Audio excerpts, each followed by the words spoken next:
until he hears the word of Allah, Surah Tawbah, verse 6. The implication is that the words are conveyed to him, and the same implication in the foregoing would suggest that Musa alayhi salam conveyed the words to them. Some also suppose that 70 men saw Allah too, but this is a wrong supposition. The Quran tells us in Surah Baqarah, verse 55, that when they said that they would believe only if they saw Allah manifestly, a thunderbolt seized them, but they were then raised up after their death. Sayyidina Musa alayhi salam prayed to Allah, saying, "You are our protector, so forgive us and have mercy on us, and you are the best of forgivers." Surah A'raf, verse 155. Allah granted his prayer. He said, "As for my chastisement, I smite with it whom I will. Yet my mercy embraces all things." Surah A'raf, verse 156. Allah said that He punishes whom He wills in any manner. He wills, but His mercy is all-encompassing. This is corroborated in a hadith in Bukhari and Muslim. The Messenger of Allah sallallahu alaihi wasallam said, when Allah completed the creation, He wrote in His book, which is with Him on His throne, "My mercy has overcome my anger." Allah granted the prayer of Sayyidina Musa alayhi salam by asserting that His mercy would be showered on him too. Allah granted the prayer of Sayyidina Musa alayhi salam by asserting that His mercy would be showered on him too, who followed the unlettered messenger, that is Rasulullah sallallahu alayhi wasallam. According to Qatada, Sayyidina Musa alayhi salam said, "My Lord, I find in the tablets an ummah." An ummah is the community or people of a prophet, which is described as the best ummah raised up for people who enjoin what is right and forbid the wrong. O Lord, cause them to be my ummah. He said, that is the ummah of Ahmad alayhi salam. Sayyidina Musa alayhi salam said, "My Lord, I find in the tablets an ummah who are the last of creation, but leaders in admittance to paradise. Lord, cause them to be my ummah." He said, that is the ummah of Ahmad alayhi salam. Sayyidina Musa alayhi salam said, "My Lord, I find in the tablets an ummah who have their book in their hearts, which they recite, but people before them recited by observation of the book. So when that book was taken away, they had nothing in memory from it. And you have bestowed on them a memory none before them could hope for. O Lord, let that be my ummah." He said, that is the ummah of Ahmad alayhi salam. Sayyidina Musa alayhi salam continued, "My Lord, I find in the tablets an ummah who believe in the first book as also in the last, and they combat erroneous ways and will also combat the one-eyed liar. Cause them to be my ummah." He said, that is the ummah of Ahmad alayhi salam. Sayyidina Musa alayhi salam read further, saying, "My Lord, I find in the tablets an ummah who eat their charity but are rewarded against that. But before them, when an ummah offered charity, and if it was approved, a fire from heaven devoured it. But if it was rejected, it lay as it was for predators and birds to eat it. As for them, you get their rich to pay charity to their poor. My Lord, let that be my ummah." Allah said, that is the ummah of Ahmad. Sayyidina Musa alayhi salam said once more, "My Lord, I find in the tablets an ummah who, if they intend to do a good deed, but do not do it, yet they are rewarded for that 10 times to 700 times. My Lord, cause that to be my ummah. Allah said, that is the ummah of Ahmad alayhi salam.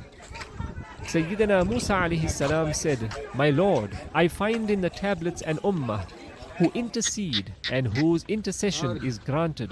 Let them be my ummah. Allah said, that is the ummah of Ahmad alayhi salam. Then Musa alayhi salam threw the tablets and said, O Lord, cause me to be of the ummah of Ahmad alayhi salam. The footnote at this point reads, this story is an Israelite fabrication. Many people mention the supplications and requests of Sayyidina Musa alayhi salam, but these are not authentic, so we shall mention only what is authentic. Mughira bin Shu'bah radiyallahu anhu has said that the Messenger of Allah sallallahu alayhi wasallam said that Sayyidina Musa alayhi salam asked his Lord, who amongst the people of paradise is the lowest in rank? Allah said, the man who comes after all those worthy of paradise have entered it. He will be told, enter paradise, but he will say, how do I enter paradise when everyone has occupied his place and taken over his portion? He will be asked, will it please you if you had the like of what one of the kings of the world had? He will exclaim, yes, O Lord. It will be said to him, you have all that, and as much as that again. He will say, O Lord, I am pleased. He will be told, you have that much, and what you desire, and what pleases your eyes. Sayyidina Musa alayhi salam will ask his Lord, who of the dwellers of paradise will have the highest rank? Allah will say, I will tell you about them. I implant their dignity and honor with my hand and place a seal over that. So no eye has seen it, nor ear has heard it, and it has never occurred to any human mind. Ibn Hibban rahimahullah has transmitted a hadith about 7 dispositions asked by Sayyidina Musa alayhi salam. It is narrated by Abu Hurairah radiyallahu anhu. Sayyidina Musa alayhi salam asked his Lord about 6 peculiarities which he imagined belonged to him alone, and the 7th he did not like. He asked, O Lord, which of your slaves is the most devoted and fears you the most? Allah said, he who remembers me and never forgets. He asked, which of your slaves is most guided? Allah said, he who follows guidance. He asked, which of them is most just and fair? Allah said, he who decides for men as he would judge for himself. Sayyidina Musa alayhi salam asked, which of them is most learned and knowledgeable? Allah said, a scholar who is never satiated with his knowledge. He seeks from knowledge of others to add to his own. He asked, which of your slaves is most honored? Allah said, he who when he is dominant and powerful. He who when he is dominant and powerful forgives. Sayyidina Musa alayhi salam asked, which of your slaves is the richest? Allah said, he who is content with what he is given. He asked, which of them is the poorest? Allah said, he who is imperfect. The Messenger of Allah sallallahu alaihi wasallam has said, richness does not lie on what is seen of abundance, but richness lies in the heart. When Allah intends that his slave have something good, he causes him to be content and causes his heart to fear him. And when he intends ill for someone, he ingrains poverty between his eyes. Ibn Jarir rahimahullah has transmitted from Ibn Abbas radiyallahu anhuma that Sayyidina Musa alayhi salam also asked, O Lord, is there anyone on earth more learned than I? Allah said, Al-Khidr, so he asked how he could meet him. We will speak about it later, inshallah. It is narrated by Abu Sa'id radiyallahu anh that Rasulullah sallallahu alaihi wasallam said that Musa alayhi salam asked Allah to teach him words of remembrance, that is supplication. Allah said to him that he should keep saying, La ilaha illallah, there is no God but Allah. Sayyidina Musa alayhi salam said that everyone recited those words and he wished to learn words known only to him. Allah told him that if the 7 skies and 7 earths were placed in a pan, and those words, La ilaha illallah, in another, they would outweigh the first pan. This hadith is nearer in meaning to the one in Sunan, according to which Rasulullah sallallahu alaihi wasallam said, the most excellent supplication is the supplication of Arafah, and the most meritorious of what I and the prophets say in the hearts is, La ilaha illallah wahdahu la sharika lah, lahul mulku wa lahul hamd, wa huwa ala kulli shay'in qadir. There is no God besides Allah, the One, who has no partner. His is the kingdom, and praise belongs to Him, and He is over all things powerful. Ibn Abi Hatim has mentioned the following story in his explanation of Ayatul Kursi, verse 225 of Surah Baqarah. The Banu Israel asked Sayyidina Musa alayhi salam if his Lord ever slept. He said, Fear Allah.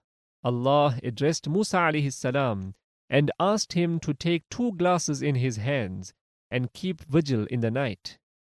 When a third of the night had passed, he sat down on his knees, for he was feeling sleepy. He revived himself and held fast to the glasses. But when it was the last part of the night, he drowsed, and the glasses fell from him and broke into pieces. So Allah said to him, O Musa, if I were to sleep, the heavens and the earth would fall down and would break into pieces like those glasses broke. Returning now to the subject of the tablets, we have seen that Sayyidina Musa alayhi salam had brought them and found his people misled by Samiri. He then with his brother Harun alayhi salam took Samiri to task and burnt the calf itself. Then we have seen how the calf worshippers were punished. After all that, Sayyidina Musa alayhi salam asked his people to follow the injunctions of the Torah, which was inscribed in the tablets. But they asked him to let them know what it said. If the commands and the prohibitions were easy to obey, they would accept it, otherwise they would not. Sayyidina Musa alayhi salam insisted that they should accept it, but they refused to budge. So at the command of Allah, the angel carried the mountains over the heads of the Banu Israel, and it appeared as if they were giving them shade like the clouds. They were warned that if they did not accept the Torah, the mountains would be dropped over them. So they submitted in obedience, and when they were ordered to prostrate, they prostrated themselves before Allah. To this day, the Jews confirm that no prostration is as great as the one made to ward off chastisement. It is narrated on the authority of Abu Bakr bin Abdullah that when that happened, there was not on the face of the earth a mountain, a tree, or a rock that did not tremble. There was not on the surface of the earth a Jew, young or old, to whom the Torah was recited, without him trembling and shaking his head. After that, even after this experience, they returned to their disobedient ways. Then after that you turned away, and had it not been for Allah's bounty and His mercy upon you, you would certainly have been the losers. Surah Baqarah, verse 64. Till he hears the word of Allah.